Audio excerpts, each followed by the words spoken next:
لما نسمع اسم النبي لازم نصلي عليه اللهم صل عليه. الحمد لله رب العالمين وأشهد أن لا إله إلا الله وحده لا شريك له ولي الصالحين وأشهد أن سيدنا ونبينا محمدا عبد الله ورسوله الصادق الأمين. اللهم صل وسلم وبارك على سيدنا محمد وعلى آله وصحبه ومن تبعهم بإحسان إلى يوم الدين. سبحانك لا علم لنا إلا ما علمتنا إنك أنت العليم الحكيم. Maha suci Allah, kami tidak mempunyai ilmu apa-apa, hanya saja apa yang diberikan oleh Allah Subhanahu wa taala. Para hadirin muslimin muslimat, mukminin mukminat yang sama-sama dimuliakan dan diberkahi Allah Subhanahu wa taala.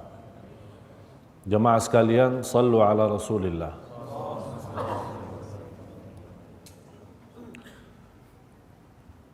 Sebelum saya mulai, saya ingatkan kembali untuk kita sama-sama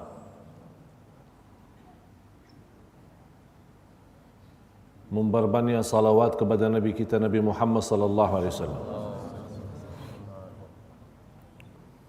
Yang saya harapkan boleh masing-masing setiap hari 500 dibagi dalam 5 waktu salat, setiap habis salat 100 kali selama bulan Rabiul Awal selama 30 hari.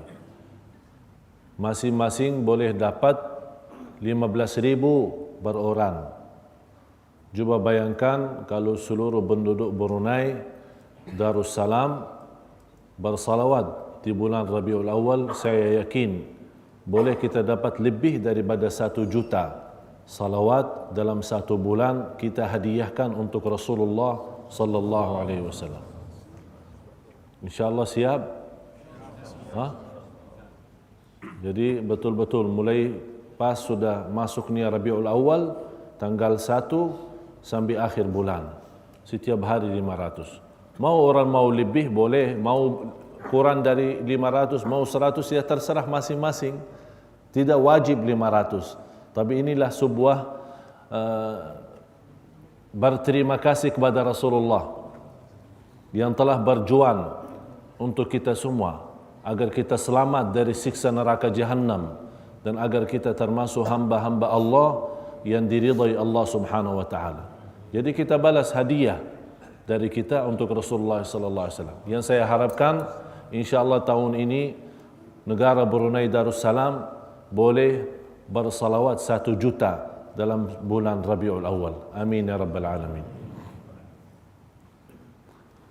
Jamaah sekalian, sallu ala Rasulillah.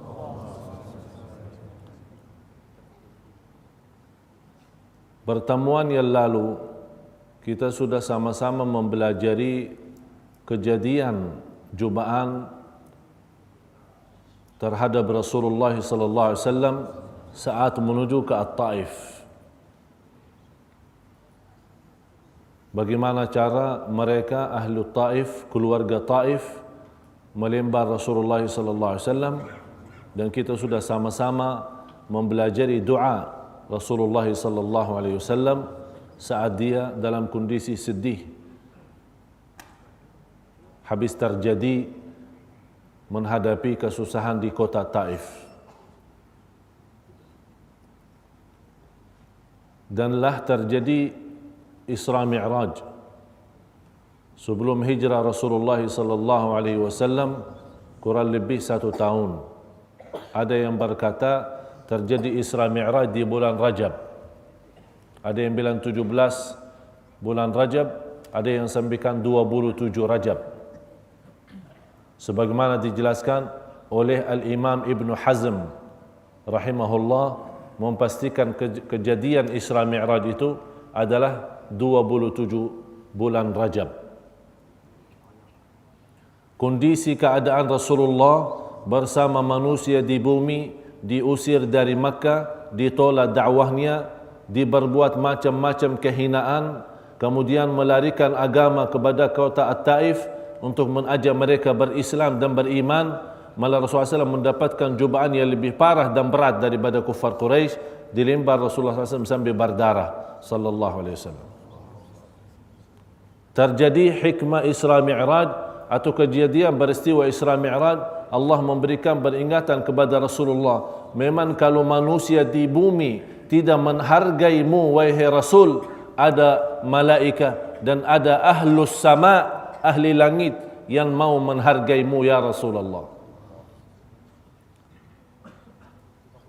Menghilangkan rasa kesedihan, mengangkat kesusahan, merubah wawasan dan juga menenangkan hati Rasulullah sallallahu alaihi wasallam. Perjalanan kebiasaan Arab atau Quraisy dari Makkah sampai menuju Al-Masjid Al-Aqsa 1 bulan jalan, 1 bulan balik Makkah. Berarti 2 bulan perjalanan. Rasul sallallahu alaihi wasallam dalam sebentar waktu dari waktu malam, bukan sepanjang malam, sebentar waktu dari waktu malam, Rasul boleh dari Makkah sampai Al-Masjidul Aqsa, kemudian yang lebih jauh lagi dari Masjidul Aqsa sampai langit yang ke-7, inda sidratil muntaha, indaha jannatul ma'wa. Allahu Akbar. Kalau kita berfikir dengan akal manusia, tidak boleh terima. Mana boleh orang yang berjalanan dari Makkah Masjidul Aqsa 1 bulan, ini Rasulullah cuma sebentar saja. Rasulullah SAW bersama malaikat Jibril naik Al-Buraq. Al-Buraq itu sebuah binatang, ada yang berkata kuda, ada yang berkata di bawah kuda. Jadi bukan kuda, bukan binatang-binatang lain yang agak mirip-mirip sedikit sama kuda. Tapi kalau dia 1 langkah, sepanjang mata melihat. Itulah 1 jarak. Jadi panjang mata, coba kalau anda lagi berdiri di jalan, sepanjang mata anda lihat ke mana, berapa kilo? 10 kilo? 20 kilo? Udah, ini 1 langkah. Berarti sebentar sampai. Rasulullah SAW malam hari bersama malaikat Jibril sampai ke Al-Masjidul Aqsa. Rasulullah SAW di saat itu memimpin para nabi dan rasul seluruhnya. Ini di luar kekuasaan kita. Itu adalah kekuasaan Allah. Allah Maha mampu mengumpulkan seluruh para nabi dan rasul di Masjidul Aqsa, menunggu Rasulullah SAW datang dan Rasulullah mengimami mereka. Dan ada dasarnya di surat Ali Imran ayat 81 sama ayat 82. Wa idh akhadallahu mitsaqan nabiyyina lama ataitukum min kitabin wa hikmatin thumma ja'akum rasulun. Allah menjelaskan di ayat itu kedatangan Rasul saat berkumpul para nabi. Tafsiran ulama, berkumpul para nabi itu ada 2 kali. Yang pertama masih di alam ruh, belum diciptakan Allah Subhanahu wa taala apa-apa, mereka masih di alam ruh. Allah kumpulkan para nabi dan rasul dan mereka akui dan baiat kepada Rasulullah SAW sebagai rasul akhir zaman. Yang kedua di Masjidul Aqsa waktu Isra Mi'raj. Semua para nabi kumpul. Sejak Nabi Adam sampai akhir nabi.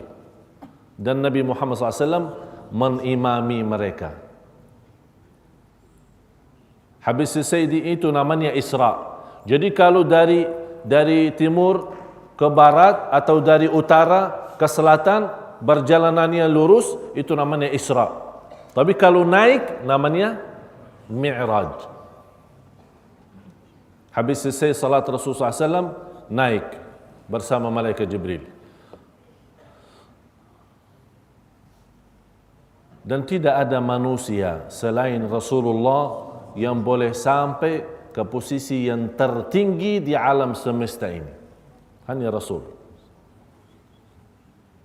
Setiap sampai ke langit, ada satu riwayat di riwayat Imam Ahmad dalam musnadnya, ada riwayat-riwayat yang lain dijelaskan antara langit pertama sama langit yang kedua 500 tahun jaraknya perjalanan. Luasnya satu langit luasnya 500 tahun. Coba bayangkan berapa kita hitungkan. Tapi Rasulullah SAW boleh dalam sekejap waktu sebentar saja sampai. Setiap dapat masuk langit pertama yang namanya langit dunia, ada pintu-pintu. Malaikat Jibril tutup pintu, minta izin masuk. Ada juga kawal. Ini langit, jangan fikir kawal di bumi saja.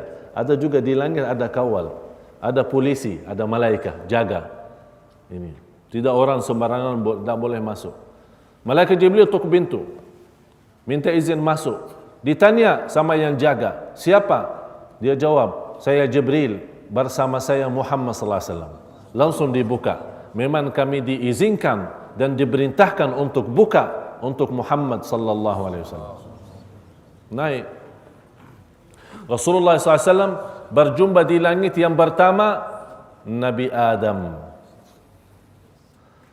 Nabi Adam ada cerita kalau beliau melihat ke sebelah kanan senang senyum. Begitu dia lihat ke sebelah kiri, maaf ya, sedih. Ditanya, Rasulullah SAW bertanya kepada malaikat Jibril, ini siapa? Ini Adam. Terus kenapa kalau dia lihat ke kanan senang, kalau lihat ke kiri nangis dan sedih? Kalau dia lihat ke sebelah kanan, dia melihat keturunannya yang masuk surga. Begitu senang dan bangga. Mudah-mudahan kita termasuk yang sudah dilihat oleh Nabi Adam. Kalau dia lihat ke sebelah kiri, melihat keturunan Nabi Adam yang sudah masuk neraka, na'udzubillah. Itu yang membuat beliau sedih dan nangis. Kemudian Rasulullah SAW mengucapkan Assalamu alaika. Malaikat Nabi Adam menjawab, Wa alaika assalam ayyuhal abdus salih wan nabiyyus salih. Terus naik lagi.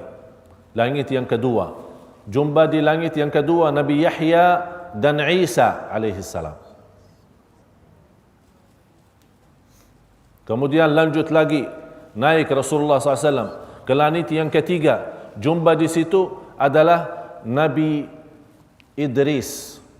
Ada riwayat Nabi Yusuf. Dan lebih sah dan lebih kuat Nabi Yusuf di langit yang ketiga. Sampai kata Rasulullah SAW, luar biasa bersinar mukanya Nabi Yusuf. Kemudian naik Rasulullah SAW bersama malaikat Jibril sampai ke langit yang keempat. Jumpa di langit yang keempat Nabi Idris. Kemudian naik lagi ke langit yang kelima, ketemu Nabi Harun. Di langit yang keenam ketemu Nabi Musa. Begitu Nabi Musa berjumpa dengan Nabi Muhammad sallallahu alaihi wasallam dan dia tahu inilah nabi akhir zaman, nabi yang terakhir. Nangis beliau. Ditanya kenapa nangis? Berkata beliau, karena ada seorang nabi datang sesudah aku, tapi umatnya lebih banyak masuk surga daripada umatku. Ini kata Nabi Musa. Memang lebih banyak jauh umat Nabi Muhammad SAW. Inilah salah satu kemuliaan umat yang terakhir di masa dan zaman, tapi umat yang pertama masuk surga Allah bersama Nabi Muhammad SAW. Naik lagi ke langit yang ketujuh, ketemu Nabi Ibrahim. Nabi Ibrahim lagi bersandar. Disandar apa? Al-Baitul Ma'mur. Al-Baitul Ma'mur macam Kaabah. Posisinya Al-Baitul Ma'mur persis di atas Kaabah. Rasul memberikan gambaran di Al-Baitul Ma'mur ada malaikat tawaf. Tidak pernah ada kosong, tidak pernah sepi. Setiap tawaf 70,000 malaikat. Yang sudah selesai tawaf, ini kan antri kan, sudah selesai tawaf gantian, ada malaikat baru. Yang sudah tawaf pertama tidak boleh dapat tawaf lagi sampai hari kiamat, karena masih banyak malaikat belum tawaf. Allahu Akbar. Allah Maha Kuasa, Allah Maha Agung. Allah punya banyak makhluk yang beribadah, Allah punya banyak makhluk yang berzikir, Allah punya banyak makhluk yang mengingatkan dan membesarkan, memuliakan dan mengagungkan Allah. Allah tidak perlu, sebenarnya tidak perlu kita. Kita yang memerlukan Allah. Oleh karena itu, manusia yang tidak beribadah kepada Allah, manusia yang tidak berzikir kepada Allah, manusia yang tidak bersujud karena Allah, manusia sombong. Ribuan malaikat mengagungkan Allah, membesarkan Allah Subhanahu wa taala. Habis itu malaikat Jibril menserahkan Nabi Muhammad SAW sendiri naik. Kata Nabi Muhammad SAW, ikut sama saya, temanin sampai ke atas. Kata malaikat Jibril, "Lau tajawaztu lahtaraktu, walau tajawazta lahtarakta." Kalau saya lewati lagi, saya akan terbakar, kata malaikat Jibril. Karena sudah menyampai batas cahaya Allah di situ ada. Jadi kalau malaikat Jibril mau tembus ke sana, tak boleh. Boleh terbakar langsung. Tapi Nabi Muhammad SAW, karena beliau juga cahaya dan tercampur dengan cahaya Allah, boleh tembus dan boleh lewat. Rasulullah saja sallallahu alaihi wasallam.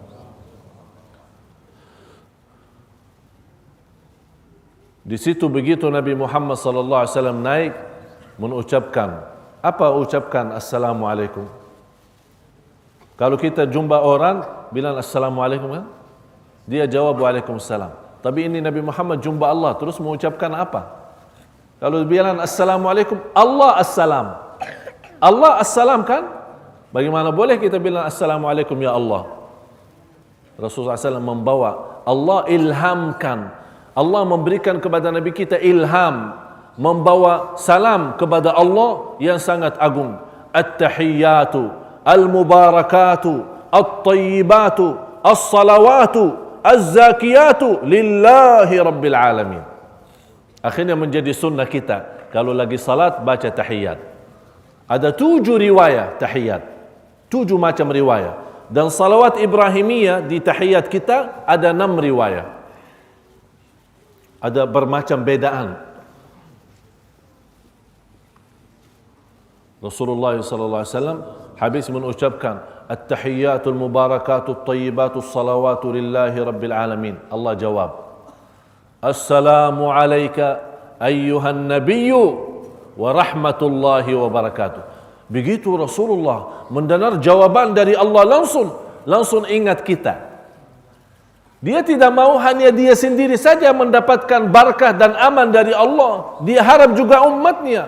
Assalamu alayna wa ala ibadillahi salihin. Untukku dan untuk orang salih di antara umatku. Allahumma salli wa sallim wa barik alaihi.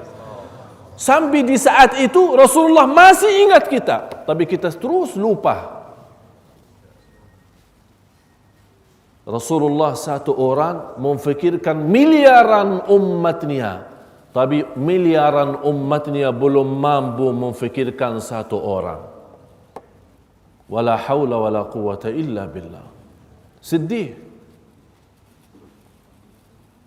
Bila saatnya kita menjadikan Rasulullah bangga terhadap kita. Sudah banyak kecewa Rasulullah. Saya yakin kalau Rasulullah melihat kondisi dan keadaan umat saat ini, pasti kita malu. Malu terhadap Rasulullah, apalagi terhadap Allah. Wala haula wala quwata illa billah. Salat kita, muamalah kita, akhlak kita, banyak yang sudah cukup kacau, hancur. Tapi Rasulullah tetap masih sayang sama kita. Terus selalu mendoakan kita, selalu berjuang untuk kita. Di situ Allah berintahkan, ini untukmu dan umatmu salat 50. Rasulullah orangnya pemalu, punya sifat haya, malu. Kalau sudah diperintahkan langsung sami'na wa ta'na, tidak bagi nawar-nawar. Turun di langit yang keenam ketemu Nabi Musa. Apa? Sudah 50. 50 apa? 50 salat. Nabi Muhammad balik lagi, umatmu tidak akan mampu 50. Seolah-olah Nabi Musa tahu kita. Karena dia sudah banyak cubaan sama umatnya, Bani Israel. Oleh karena itu dia punya gambaran umat Nabi Muhammad macam itulah, tidak beda jauh.